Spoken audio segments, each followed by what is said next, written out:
بسم الله الرحمن الرحيم. الحمد لله رب العالمين، وبه نستعين، والصلاة والسلام على أشرف الأنبياء وسيد المرسلين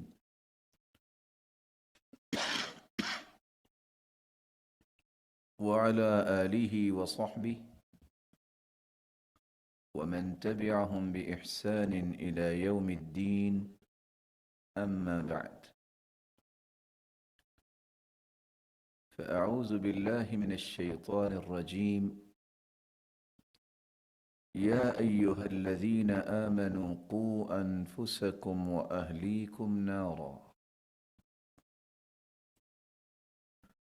سامعین مکرم، ہماری گفتگو ادب و آداب کے متعلق جاری ہے۔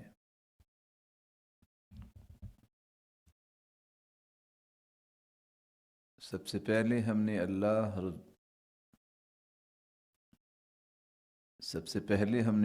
ذوالجلال کے ادب و آداب کے متعلق گفتگو کا آغاز کیا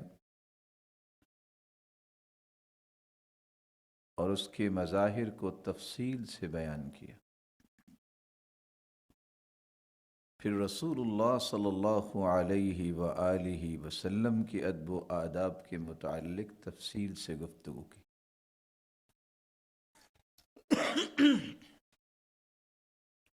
گزشتہ مجالس میں صحابہ کرام رضی اللہ عنہم و ارضاہم کے ادب و آداب کے متعلق گفتگو کا آغاز ہوا، جس ضمن میں ہم نے جہاں صحابی کی تعریف پیش کی اور 7 آداب کا تذکرہ کیا، ہم نے یہ بیان کیا تھا کہ صحابہ کرام کا ادب یہ ہے کہ ان کے مقام و مرتبے کا اعتراف کیا جائے۔ ان ہستیوں کا ادب یہ ہے کہ ان سے دل کی اتھا گہرائیوں سے محبت کی جائے۔ ان شخصیات کا ادب یہ ہے کہ ان کے محاسن کو بیان کیا جائے۔ ان ہستیوں کا ادب یہ ہے کہ ان کو اپنے لیے رول ماڈل بنایا جائے، نمونہ بنایا جائے۔ ان ہستیوں کا ایک 5واں ادب یہ بھی ہے کہ ان کی فہم اور منہج کو اختیار کیا جائے اور اپنی افہام پہ ان کی فہم کو مقدم کیا جائے۔ ان ہستیوں کا 6واں ادب یہ ہے کہ جب ان میں سے کسی کا نام آئے تو رضی اللہ عنہ، رضی اللہ عنہا، رضی اللہ عنہما، رضی اللہ عنہم اور رضی اللہ عنہن کے الفاظ استعمال کیے جائیں، جس کی تفصیل ہم نے پچھلی مجلس میں بیان کی۔ ان ہستیوں کا ایک 7واں ادب یہ ہے کہ ان ہستیوں کے متعلق زبان درازی نہ کی جائے، انہیں گالی نہ دی جائے، انہیں سخت سست کہنے سے باز رہا جائے، ان کی برائیاں اور نقائص نہ بیان کیا جائے۔ صراحتاً بھی، کنایتاً بھی، اشارتاً بھی اور تلمیحاً بھی، کسی بھی رویے اور کسی بھی زاویے سے ان ہستیوں کی تنقیص نہ بیان کی جائے۔ آج کی مجلس میں ان ہستیوں کے بقیہ آداب کو ہم بیان کریں گے، جن میں سے پہلا ادب جو کہ ہمارا 8واں ادب ہوگا، صحابہ کرام کا ایک 8واں ادب یہ ہے کہ ان ہستیوں کا دفاع کیا جائے۔ سیدنا عمر بن خطاب رضی اللہ تعالی عنہ بیان کرتے ہیں مشکات المصابیح کی یہ روایت ہے 6012۔ رسول اللہ صلی اللہ علیہ وسلم نے فرمایا اکرموا اصحابی فإنہم خیارکم ثم الذین یلونہم ثم الذین یلونہم۔ میرے صحابہ کی عزت کرو کیونکہ وہ تم میں سب سے بہترین ہیں، پھر وہ ہستیاں جو ان کے بعد آئیں جنہیں تابعین کہا جاتا ہے ان کو عزت دو، ثم الذین یلونہم، پھر جو ان کے بعد آئیں گے جنہیں تبع تابعین کہا جائے گا، جنہیں تبع تابعین کہا جاتا ہے ان کو عزت دو۔ سیدہ اسماء رضی اللہ تعالی عنہا، سیدہ اسماء بنت یزید رضی اللہ تعالی عنہا بیان کرتی ہیں، صحیح الجامع کی روایت ہے 6240، رسول اللہ صلی اللہ علیہ وسلم نے فرمایا من ذب عن عرض اخیہ بالغیبہ كان حقا على الله عز وجل ان يعتقه من النار۔ جس شخص نے اپنے بھائی کی غیبت کو دور کیا، دفاع کیا، اللہ ذوالجلال نے یہ حق رکھا ہے کہ قیامت کے دن اسے وہ جہنم سے آزاد کر دیں گے۔ تو رسول اللہ صلی اللہ علیہ وسلم نے کتنی بڑی یہ خوشخبری سنائی کہ اگر ایک مسلمان کسی مسلمان کا دفاع کرتا ہے تو قیامت کے دن اسے جہنم سے آزادی نصیب ہوگی۔ جو عام مسلمان کی غیبت سے بچتا ہے اور بچاتا ہے اس کو یہ انعام میسر آئے گا۔ تو صف اول کے مسلمان اور مومن صحابہ کرام ہیں۔ سیدنا معاذ بن انس رضی اللہ تعالی عنہ بیان کرتے ہیں، سنن ابی داود کی روایت ہے 4883، آپ صلی اللہ علیہ وسلم نے فرمایا من حمى مؤمنا من منافق، جو شخص کسی مومن کا دفاع منافق سے کرتا ہے، اراہ قال، میں نے دیکھا کہ وہ یہ کہہ رہے تھے بعث اللہ ملکا، اللہ ذوالجلال ایک فرشتے کو بھیجتے ہیں، یحمی لحمہ یوم القیامت من نار جہنم، اللہ ذوالجلال ایک فرشتے کو بھیجیں گے جو اس کے گوشت کو جہنم سے محفوظ فرما دیں گے۔ وَمَنْ رَمَى مُسْلِمًا بِشَيْءٍ يُرِيدُ شَيْنَهُ بِهِ حَبَسَهُ اللَّهُ عَلَى جِسْرِ جَهَنَّمَ، اور جو کسی بھی مسلمان پہ کوئی تہمت لگاتا ہے اور اسے داغدار کرنا چاہتا ہے، اللہ ذوالجلال قیامت کے دن اسے پل صراط پہ روک لیں گے۔ اللہ ذوالجلال قیامت کے دن پل صراط پہ اسے روک لیں گے، اور پھر کیا ہوگا؟ حتی یخرج مما قال، جب تک جو کچھ اس نے الزام لگایا ہے اسے ثابت نہیں کرے گا اس وقت تک وہ وہاں سے نکل نہیں سکے۔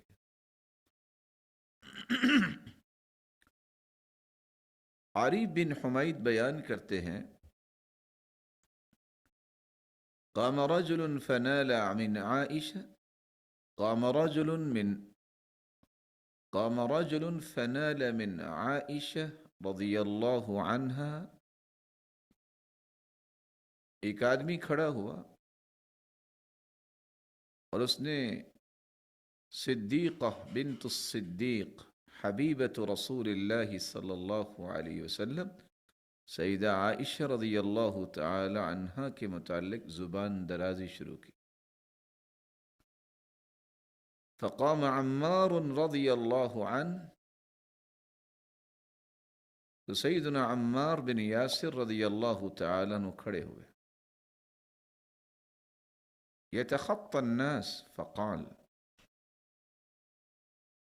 لوگوں سے گزرتے ہوئے آئے اور کہنے لگے، اجلس مقبوحا منبوحا، بیٹھ جاؤ اے کبھی انسان، اے مطرود اور گرے ہوئے انسان. انت تقع فی حبیبۃ رسول اللہ، تم اللہ کے رسول صلی اللہ علیہ وآلہ وسلم کی زوجہ مطہرہ میں بات کر رہے ہو. فواللہ انہا لزوجته فی الدنیا والآخرہ، اللہ کی قسم وہ دنیا میں بھی آپ کی بیوی تھی اور جنت میں بھی آپ کی بیوی ہوگی. قرآن مجید میں بھی اللہ عز و جلال نے صحابہ کرام کے دفاع کے متعلق کس خوبصورتی سے یہ پہلو بیان کیا ہے. اللہ عز و جلال فرماتے ہیں، يحذر المنافقون أن تنزل عليهم سورة تنبئهم بما في قلوبهم قل استهزئوا إن الله مخرج ما تحذرون وَلَئِن سَأَلْتَهُمْ لَيَقُولُنَّ إِنَّمَا كُنَّا نَخُوضُ وَنَلْعَبُ قُلْ أَبِاللَّهِ وَآيَاتِهِ وَرَسُولِهِ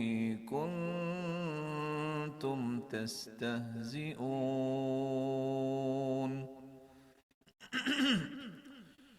لا تعتذروا قد كفرتم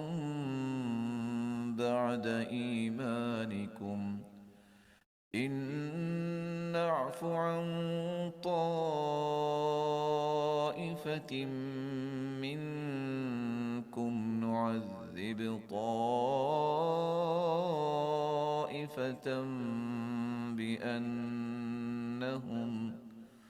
بأنهم كانوا مجرمين.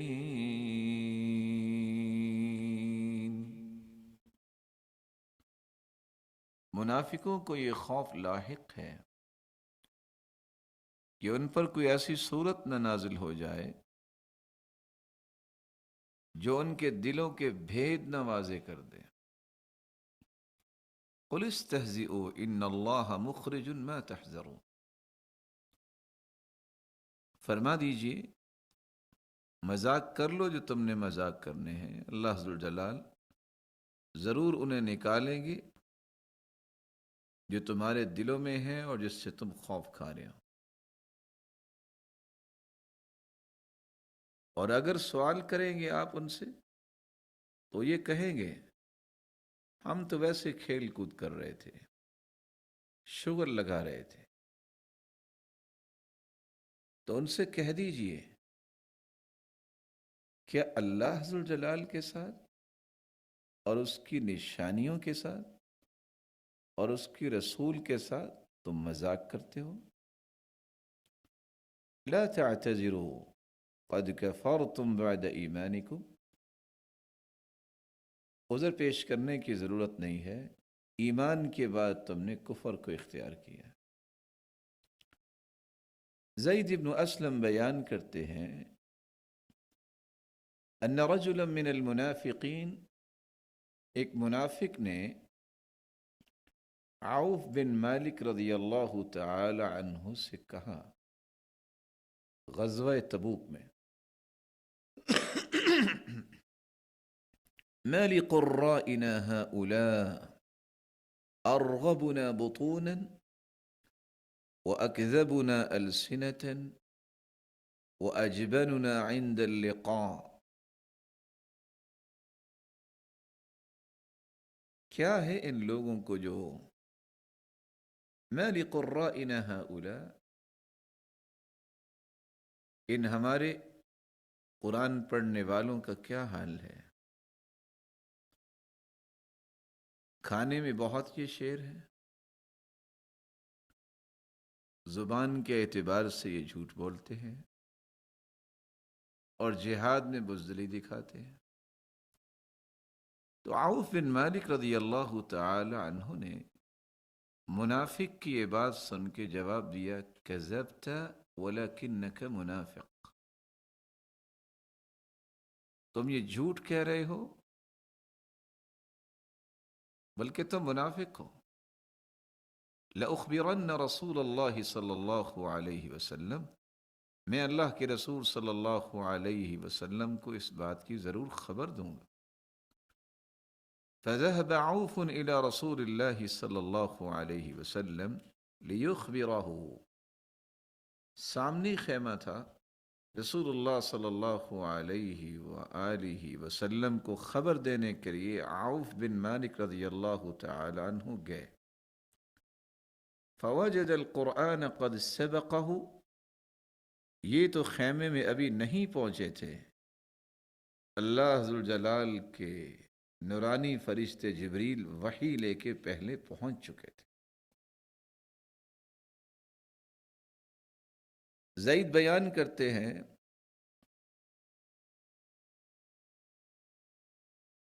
کہ عبداللہ ابن عمر رضی اللہ تعالی عنہ نے فرمایا، جب یہ آیت نازل ہو گئی جس میں اس بات کا تذکرہ تھا کہ تم اللہ کے ساتھ اور اس کی نشانیوں کے ساتھ اور اس کے رسول کے ساتھ مذاق کرتے ہو، بات صرف صحابہ کے متعلق ہوئی تھی، صحابہ کو بزدل کہا گیا اور صحابہ کو غلط گوئی کرنے والا کہا گیا، اور صحابہ کے بارے میں یہ کمنٹ پاس کیا گیا کہ یہ تو ہر وقت کھانے کا ہی خیال رکھتے ہیں۔ تو اللہ عز و جلال نے ان تینوں باتوں کو اپنا مذاق، اپنی آیات اور نشانیوں کا مذاق اور اپنے پیغمبر کا مذاق سمجھا۔ نتیجتاً اللہ کے رسول صلی اللہ علیہ وسلم نے حکم دیا، ارتحلوا، یہاں سے اٹھو، جہاں اہل علم، اہل قرآن، میرے صحابہ کی توہین ہوگی میں اس مجلس میں نہیں بیٹھوں گا، اس جگہ میں نہیں بیٹھوں گا، یہاں سے کوچ کر جاؤ۔ آپ صلی اللہ علیہ وآلہ وسلم اونٹنی پر سوار ہوئے۔ سیدنا عبداللہ ابن عمر رضی اللہ تعالی عنہ فرماتے ہیں، فنظرت الیہ متعلقا بحق ناقۃ رسول اللہ صلی اللہ علیہ وسلم، میں نے اس منافق کو دیکھا جس نے یہ بات کہی تھی کہ وہ رسول اللہ صلی اللہ علیہ وآلہ وسلم کی اونٹنی کے ساتھ چل رہا تھا، تنکبہ الحجارہ، اور پتھر اڑ اڑ کر اس کو لگ رہے تھے، اور وہ یہ کہہ رہا تھا، انما كنا نخوض ونلعب، ہم تو بس شغل کر رہے تھے۔ اور اللہ کے رسول صلی اللہ علیہ وسلم آگے سے فرما رہے تھے، اب اللہ وآیاتہ ورسولہ کنتم تستہزئون، وہ تم اللہ سے مذاق کرتے ہو، تم اللہ کی نشانیوں سے مذاق کرتے ہو، تم اللہ کے رسول سے مذاق کرتے ہو۔ ان تین باتوں کے اوپر کوئی بات نہیں کہہ رہے تھے۔ تو اس آیت کے اندر ہمیں اللہ عز و جلال نے یہ سبق دے دیا کہ صحابہ کرام کا دفاع کرنا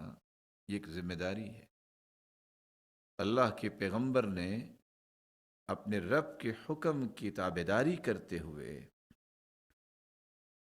امت کو بھی یہ سمجھایا کہ جہاں صحابہ کرام کے بارے میں کوئی بات ہوگی، ان کی توہین، ان کی تنقیص کے متعلق اس مجلس کو اختیار نہیں کیا جائے۔ یہ سراسر اللہ اور اس کے رسول اور اللہ کی نشانیوں کا مذاق ہے، اس لیے ان ہستیوں کے بارے میں ادنا مذاق بھی، اس پہ بھی ایک مومن کمپرومائز نہیں کرتا۔ سنن النسائی کے مصنف ابو عبد الرحمن النسائی رحمہ اللہ، جب ان سے سوال کیا گیا معاویہ بن ابی سفیان رضی اللہ تعالی عنہ کے متعلق، جو رسول اللہ صلی اللہ علیہ وسلم کے صحابی ہیں، تو امام نسائی رحمۃ اللہ علیہ نے جواب دیا تھا، انما الاسلام کدار لها باب،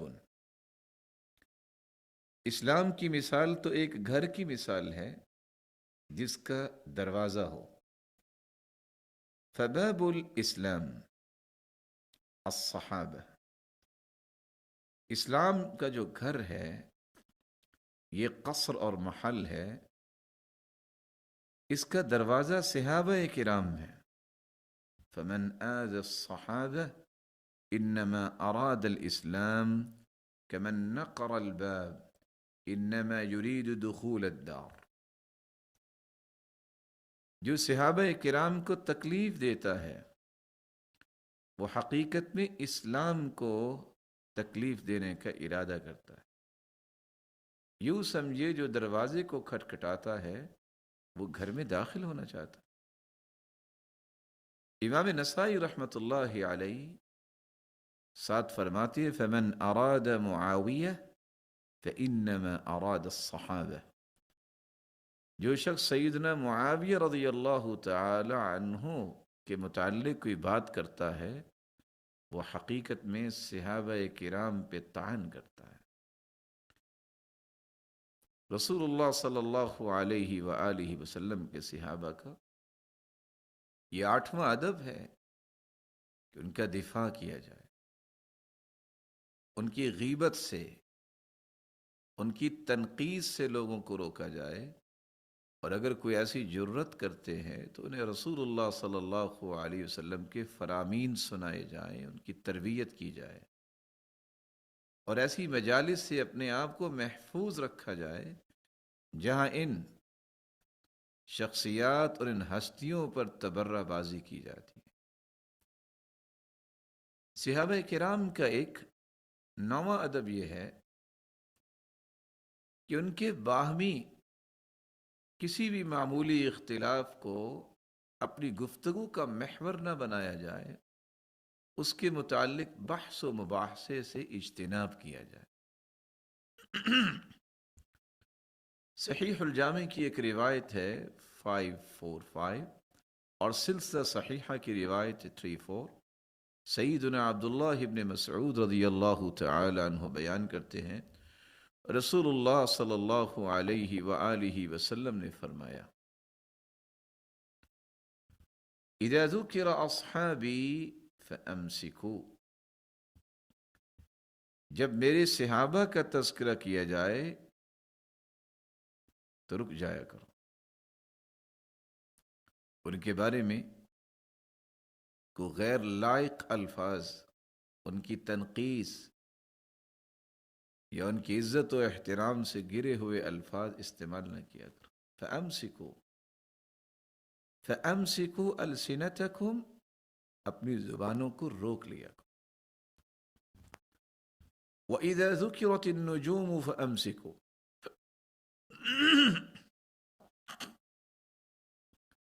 وَإِذَا ذُكِرَتِ النُّجُومُ فَأَمْسِكُوا، جب ستاروں کا تذکرہ کیا جائے تو رک جایا کرو۔ مت ایسے الفاظ بولو کہ فلاں ستارہ فلاں جگہ منتقل ہوا تو بارش آئی اور یہ ہوا اور وہ ہوا، یہ ساری کی ساری باتیں مومنوں کی نہیں ہیں، یہ کافروں کی باتیں ہیں، کیونکہ رسول اللہ صلی اللہ علیہ وسلم نے فرمایا جب بارش ہوتی ہے تو مومن کا کہنا یہ ہوتا ہے مطرنا بفضل اللہ ورحمتہ، ہمیں بارش ملی ہے تو اللہ کی رحمت سے، اللہ کے فضل سے، اور کافر یہ کہتا ہے مطرنا بنوء کذا وکذا، جیسے کہ دوسری روایت کے الفاظ ہیں کہ کافر یہ کہتا ہے کہ اس ستارے کے یہاں سے یہاں پہنچنے کی وجہ سے، ستاروں کی وجہ سے ہمیں بارش ملی۔ آپ نے ایک تیسری بات بیان کی، وَإِذَا ذُكِرَ الْقَدْرُ فَأَمْسِكُوا، جب تقدیر کا تذکرہ کیا جائے تو اپنی زبانوں کو روک لیا کرو۔ موضوع سخن بنا لینا تقدیر کو، موضوع بحث بنا لینا، اس میں کیوراسٹی میں چلے جانا، اس کی کنہ اور ٹو میں لگ جانا کہ جب تقدیر لکھی ہوئی ہے تو پھر ہمیں عمل کی کیا ضرورت ہے؟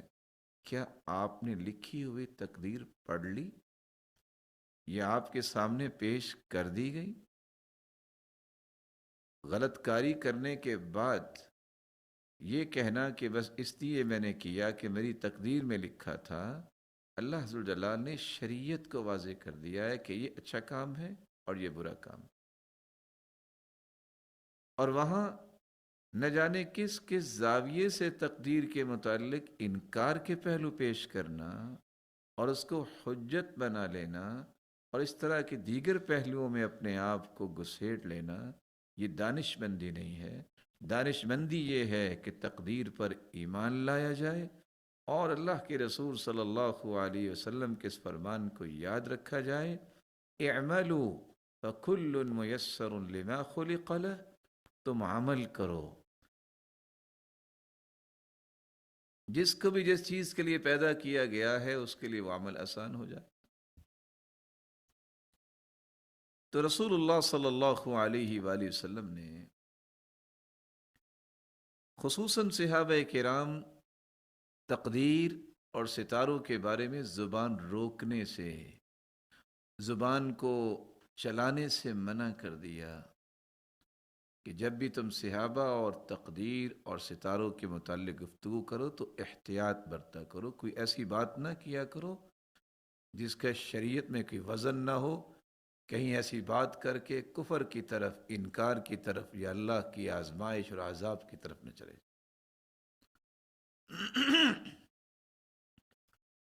یہی وجہ ہے کہ صفین کے بارے میں، یہی وجہ ہے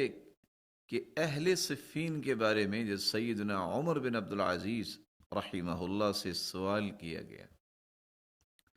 تو انہوں نے جواب دیا تھا، تلک دماء کف اللہ عنها یدی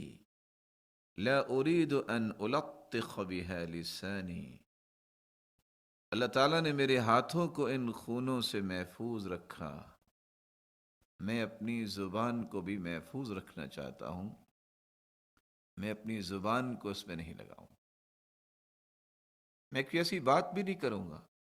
جب اللہ ذوالجلال نے مجھے محفوظ رکھا ہے تو میں اپنے آپ کو اس میں ملوث نہیں کرنا چاہوں گا۔ امام ابو نعیم بیان کرتے ہیں، مومن کا کام یہ ہے فلا يتتبع حفوات اصحاب رسول اللہ وزللہم، کہ وہ صحابہ کرام کی نقائص نہ ڈھونڈتا رہے، ان کی زندگی کے معمولی سے جو نوک پلک ہیں ان کی تلاش میں نہ لگا رہے۔ وَيَحْفَظُ عَلَيْهِمْ مَا يَكُونُ مِنْهُمْ حَالَ الْغَضَبِ وَالْمَوْجِدَةِ إِلَّا مَفْتُونُ الْقَلْبِ فِي دِينِهِ، بلکہ صحابہ کرام نے جو اپنی زندگی میں غصے کی حالت میں کوئی بات کی ہے تو ان کی حفاظت کرنی چاہیے، اور جو شخص ایسی باتوں کی تلاش کرتا ہے یہی شخص مفتون القلب فی دینہ، یہ اپنے دین کے معاملے میں فتنے کا شکار ہو چکا ہے، یہ مفتون بن گیا۔ امام ابن تیمیہ رحمہ اللہ تعالی اس لیے فرمایا کرتے تھے، منہج اہل السنت فیما شجر بین الصحابہ، اہل السنت والجماعہ کا موقف یہ ہے صحابہ کرام کے متعلق جو ان کی آپس میں نوک جھوک ہوئی، وَيُمْسِكُونَ عَمَّا شَجَرَ بَيْنَ الصَّحَابَةِ، کہ اس کے بارے میں وہ گفتگو نہیں کریں گے، وَيَقُولُونَ، اور اہل السنت والجماعہ کا موقف یہ ہے، ان هذه الآثار المرویہ فی مساویہم، یہ چیزیں جو نقل کی گئی ہیں صحابہ کرام کے متعلق،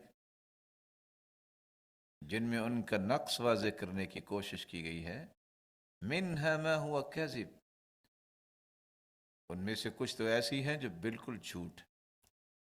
ومنہا ما قد زید فیہ ونقص، اور بعض ایسی چیزیں جن میں کمی اور زیادتی کی گئی ہے، وغیر عن وجہ، یا اس کا مفہوم بدلا گیا ہے، اس کا مقصد سمجھنے میں غلطی لگی ہے، والصحیح منہم ہم فیہ معذورون، اور جو چیزیں صحیح سند سے ثابت ہیں ان میں صحابہ کرام معذور ہیں، اما مجتہدون مصیبون، کیونکہ رسول اللہ صلی اللہ علیہ وسلم نے فرمایا تھا جو اجتہاد کرتا ہے اخلاص کے ساتھ، اور اگر اس کا اجتہاد صحیح بات تک پہنچتا ہے تو اسے 2 اجر ملتے ہیں، نہیں تو اسے 1 اجر سے محروم نہیں کیا جائے گا۔ تو اما مجتہدون مصیبون، انہوں نے اجتہاد کیا اور ان کا اجتہاد درست نکلا تو اللہ ذو الجلال نے ان کے لیے اجر رکھا ہے، وَإِمَّا مُجْتَهِدُونَ مُخْطِئُونَ، یا ان کے اجتہاد کی نوک پلک درست نہیں رہی تو پھر بھی وہ اجر سے محروم نہیں ہے۔ رسول اللہ صلی اللہ علیہ وآلہ وسلم کے صحابہ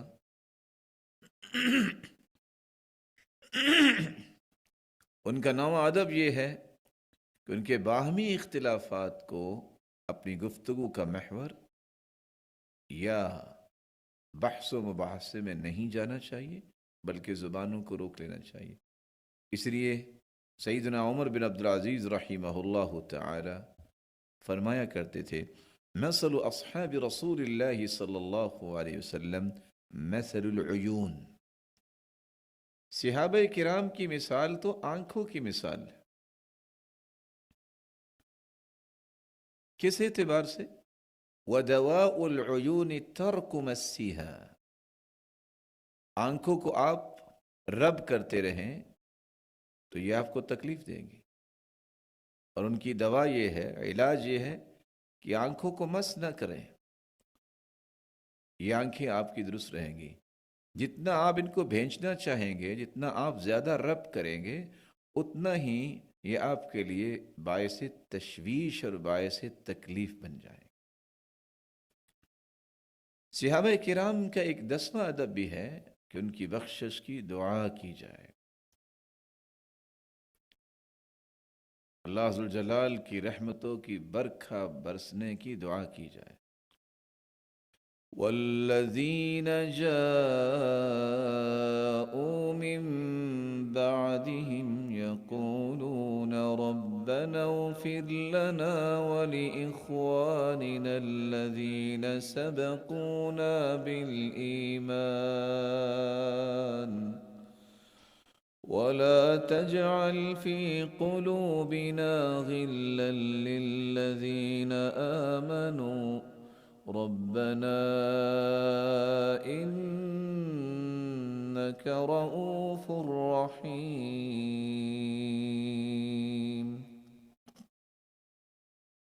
اور وہ لوگ جو ان کے بعد آئے وہ کہتے ہیں کہ اے ہمارے رب، ہمیں بھی معاف فرما اور ہمارے ان بھائیوں کو بھی معاف فرما جو ہم سے پہلے گزر چکے، اور وہ سبقت لے گئے ایمان میں، ہمارے دلوں میں ان کے بارے میں کوئی بھی گرہ نہ رکھ جو ایمان لانے والے ہیں۔ اے ہمارے رب، تو ہی رؤوف الرحیم ہے۔ رسول اللہ صلی اللہ علیہ وآلہ وسلم کے صحابہ کے متعلق امام حمیدی بیان کیا کرتے تھے، ان من السنہ الترحم على اصحاب محمد صلی اللہ علیہ وسلم کلہم، سنت یہ ہے کہ اللہ کے رسول صلی اللہ علیہ وسلم کے جملہ صحابہ کے متعلق رحمت کی دعا کی جائے، ان پر ترحم کیا جائے۔ فإن اللہ عز وجل قال، کیونکہ اللہ عز وجلال نے قرآن مجید میں فرمایا ہے والذین جاءوا من بعدهم یقولون ربنا اغفر لنا ولإخواننا الذین سبقونا بالایمان۔ شیخ محمد بن صالح العثیمین رحمہ اللہ فرمایا کرتے تھے فإذا رأيت الرجل يترحم على الصحابة ويستغفر لهم ويحبهم فاعلم أنه منهم۔ جب تمہیں کوئی شخص نظر آئے کہ وہ صحابہ کرام پر ترحم کر رہا ہے، رحمت کی دعائیں کر رہا ہے، ان کے لیے بخشش طلب کر رہا ہے، ان سے محبت کا اظہار کر رہا ہے، تو جان لینا یہ انہی میں سے ہے، اسی صحیح منہج پہ ہے جس صحابہ پہ، جس صحیح منہج پہ، اسی صحیح منہج پر ہے جس صحیح منہج پر صحابہ کرام تھے، اور انہی کے ساتھ ہی اسے قیامت کے دن اٹھایا جائے گا۔ وَإِذَا رَأَيْتَ الرَّجُلَ يَسُبُّ الصَّحَابَةَ وَلَا يَتَرَحَّمُ عَلَيْهِمْ وَلَا يَسْتَغْفِرُ لَهُمْ فَإِنَّهُمْ بَرِيئُونَ مِنْهُ وَهُوَ بَرِيءٌ مِّنْهُمْ۔ اور جب تمہیں کوئی ایسا شخص نظر آئے جو صحابہ کو گالی دے رہا ہے، ان پہ ترحم نہیں کر رہا، تبرہ بازی کر رہا، ان کے لیے بخشش طلب نہیں کر رہا، تو صحابہ اس سے بری، وہ صحابہ سے بری۔ وَلَيْسَ لَهُ حَظٌّ فِي هَذِهِ الْأُمَّةِ، اس شخص کا اس امت میں کوئی بھی حق نہیں ہے، لأن الصحابہ هم الواسطة بیننا وبین رسول اللہ صلی اللہ علیہ وسلم، کیونکہ صحابہ ہی تو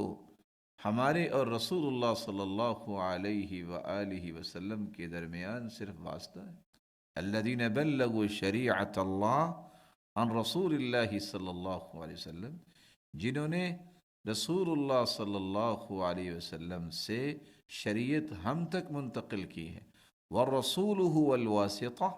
التي بیننا وبین ربنا، اور اللہ کے رسول ہمارے اور ہمارے رب کے درمیان واسطہ ہے۔ الذي بلغنا کلام ربنا، جس نے اللہ عز وجلال کی کلام کو ہم تک پہنچایا۔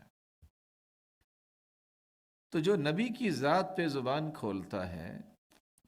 یا قرآن پہ زبان کھولتا ہے، حقیقت میں وہ اللہ عز وجلال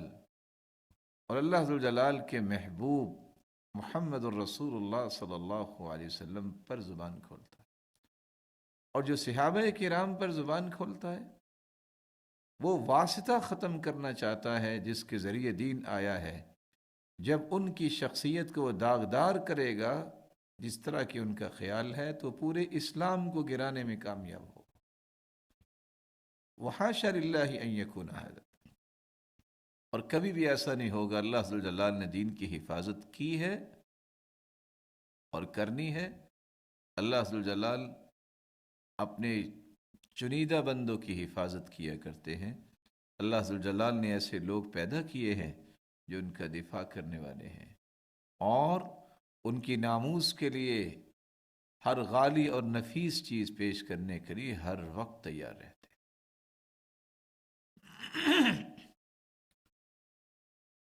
صحابہ کرام کے حقوق میں، صحابہ کرام کے آداب میں سے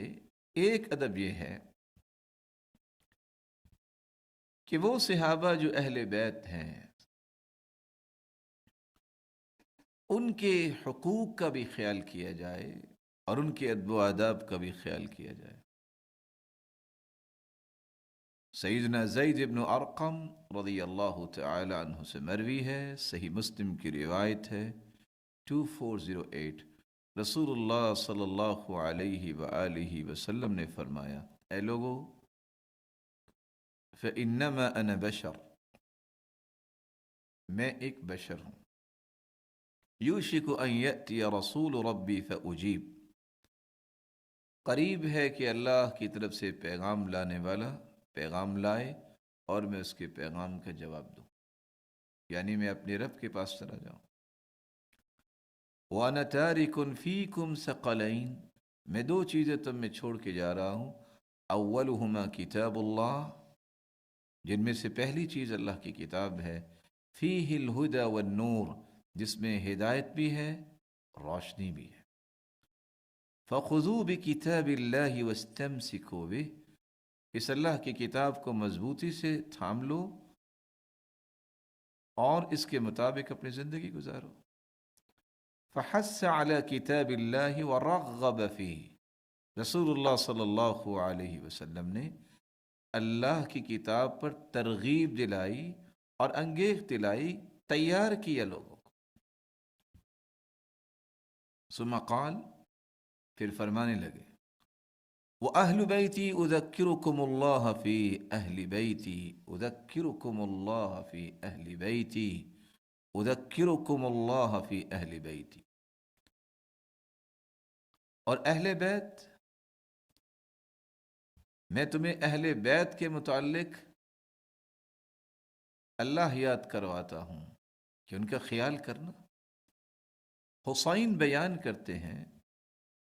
وَمَنْ أَهْلُ بَيْتِهِ يَا زید، صحابی زید بن ثابت رضی اللہ تعالی عنہ سے سوال کرتے ہیں، حسین اہل بیت کون ہے؟ الیس نساؤہ من اہل بیتی، کیا آپ کی ازواج مطہرات اہل بیت نہیں ہیں؟ قال نساؤہ من اہل بیتی، آپ کی بیویاں تو اہل بیت ہیں ہی ہیں، ولیکن اہل بیتہ من حرم الصدقہ بعدہ،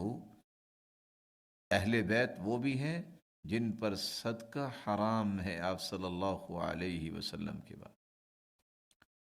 قال ومن ہم، وہ کون ہے؟ قال ہم آل علی وآل عقیل وآل جعفر وآل عباس، وہ ہیں سیدنا علی رضی اللہ تعالی عنہ کی آل اولاد، اور سیدنا عقیل اور سیدنا جعفر اور سیدنا عباس رضی اللہ عنہم و ارضاہم کی آل اولاد۔ پھر وہ فرماتے ہیں، کل ہؤلاء حرم الصدقہ، کیا ان سب پر صدقہ حرام ہے؟ قال نعم، جی ہاں۔ سیدنا ابو بکر صدیق رضی اللہ تعالی عنہ اس لیے فرمایا کرتے تھے، صحیح بخاری کی روایت 4035، واللہ لقرابۃ رسول اللہ صلی اللہ علیہ وسلم احب الی ان اصل من قرابتی، اللہ کی قسم، رسول اللہ صلی اللہ علیہ وآلہ وسلم کے قرابت داروں کا خیال رکھنا یہ مجھے زیادہ محبوب ہے کہ میں اپنے قرابت داروں کا خیال رکھوں۔ کس قدر محبت تھی سیدنا ابوبکر صدیق رضی اللہ تعالی عنہ کو اہل بیت کے ساتھ۔ اور سیدنا ابو سعید خدری رضی اللہ تعالی عنہ روایت کرتے ہیں، ابن حبان کی روایت ہے 6978، والذی نفسی بیدی لا يبغضنا اہل البیت رجل الا ادخلہ اللہ النار، رسول اللہ صلی اللہ علیہ وسلم نے فرمایا، اس ذات کی قسم جس کے ہاتھ میں میری جان ہے، جو ہمارے ساتھ اہل بیت کے ساتھ بغض رکھتا ہے، اللہ ذو الجلال قیامت کے دن اسے جہنم رسید کرے۔ ایک مومن کا ایمان اس بات کا تقاضا کرتا ہے کہ اہل بیت کی قدر و قیمت کو پہچانے، یہ اللہ ذو الجلال کے محبوب کا خانوادہ ہے، یہ رسول اللہ صلی اللہ علیہ وسلم کی ازواج مطہرات ہیں، یہ مومنوں کی مائیں ہیں، یہ صحابہ کرام رضی اللہ عنہم و ارضاہم ہیں، یہ آپ صلی اللہ علیہ وآلہ وسلم کا کنبہ اور قبیلہ ہے جنہوں نے اسلام کو قبول کیا اور پھر اس کے لیے قربانیاں دیں۔ یہی وجہ ہے زید بن ثابت رضی اللہ تعالی عنہ جب سواری پر سوار تھے تو فوراً دوڑ کے عبداللہ ابن عباس رضی اللہ تعالی عنہ نے ان کی مہار تھام لی۔ تو سیدنا زید بن ثابت فرماتے تنحى تنحى یا ابن عم رسول اللہ صلی اللہ علیہ وسلم، اے اللہ کے رسول کے چچا کے بیٹے پیچھے ہٹ جاؤ۔ تو کیا تربیت تھی سیدنا عبداللہ ابن عباس رضی اللہ تعالی عنہ کی، وہ کہنے لگے ہکذا امرنا ان نفعل بعلمائنا، ہمیں اصل میں حکم دیا گیا ہے کہ ہم علماء کی تکریم اور تبجیل اسی طرح کریں، کیونکہ عبداللہ ابن عباس کے وہ استاد تھے۔ تو انہوں نے عبداللہ ابن عباس رضی اللہ تعالی عنہ کا ہاتھ پکڑا اور اسے بوسہ دیا اور کہا ہکذا امرنا ان نفعل باہل بیت نبینا، ہمیں بھی یہ حکم دیا گیا ہے کہ ہم بھی اہل بیت کی اسی طرح عزت کریں۔ رسول اللہ صلی اللہ علیہ وآلہ وسلم کے اہل بیت کے متعلق، ان کے حقوق کے متعلق ہم نے 13واں ادب ایک بیان کیا تھا جو آپ صلی اللہ علیہ وسلم کا ادب تھا، اور وہ ہم نے یہ ساری تفصیلات پیش کی تھی۔ تو اللہ اور اس کے رسول اور صحابہ کے آداب آج مکمل ہوئے۔ ہم نے اللہ رب العزت کے 28 آداب بیان کیے تھے، جبکہ رسول اللہ صلی اللہ علیہ وآلہ وسلم کے 21 آداب کو پیش کیا، اور صحابہ کرام رضی اللہ عنہم وارضاہم کے 11 آداب کو ہم نے بیان کیا۔ رب تعالیٰ سے دعا ہے کہ اللہ ذوالجلال ہمیں اپنے ادب و آداب اور اپنے محبوب کے ادب و آداب اور اپنے محبوب کے محبوب ساتھیوں کے ادب و آداب سکھائے، اور پھر انہیں اختیار کرنے کی توفیق عطا فرمائے، اور پھر قیامت کے دن انہی ہستیوں کا ساتھ نصیب فرمائے۔ وآخر دعوانا ان الحمد للہ رب العالمین۔